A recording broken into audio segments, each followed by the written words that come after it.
Bonjour à tous, ici Stelio d'Almeida et vous écoutez Mawena Podcast, le podcast qui revitalise notre foi. Aujourd'hui, on parle d'appel, d'hésitation et d'acceptation. Le ministère de la jeunesse, pourquoi moi? C'est une question légitime.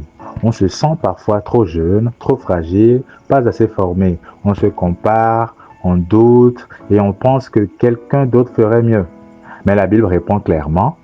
Dans 1 Timothée 4, verset 12, l'apôtre Paul dit que personne ne méprise ta jeunesse, mais sois un modèle pour ne citer que ça. Ce verset nous rappelle que la jeunesse n'est pas une faiblesse, mais une saison stratégique.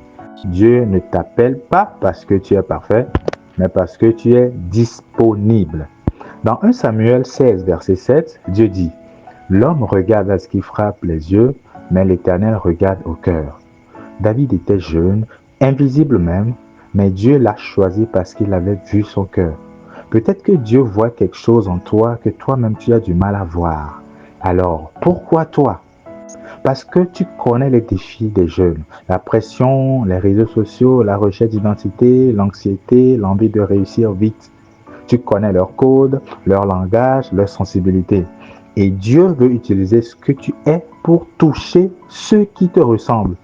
Le ministère de la jeunesse, ce n'est pas seulement organiser des activités, c'est être un pont entre la parole et cette génération, entre leurs questions et la réponse de Dieu, entre leurs blessures et la guérison que seul Christ peut apporter.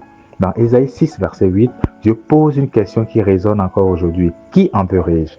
Et peut-être que quelque part, dans ton cœur, malgré la peur, tu sens naître une réponse. Me voici, envoie-moi. Souviens-toi, Dieu ne te demandera jamais ce qu'il ne t'a pas déjà donné. S'il t'appelle, c'est qu'il t'a équipé. Peut-être que tu ne vois pas encore le potentiel, mais Dieu le voit. Alors, pourquoi toi? Parce que une génération t'attend. Parce que ta voix compte. Parce que ton témoignage peut éclairer quelqu'un. Parce que ton oui peut transformer des vies. C'était Stelio d'Almeida et je te laisse avec cette vérité.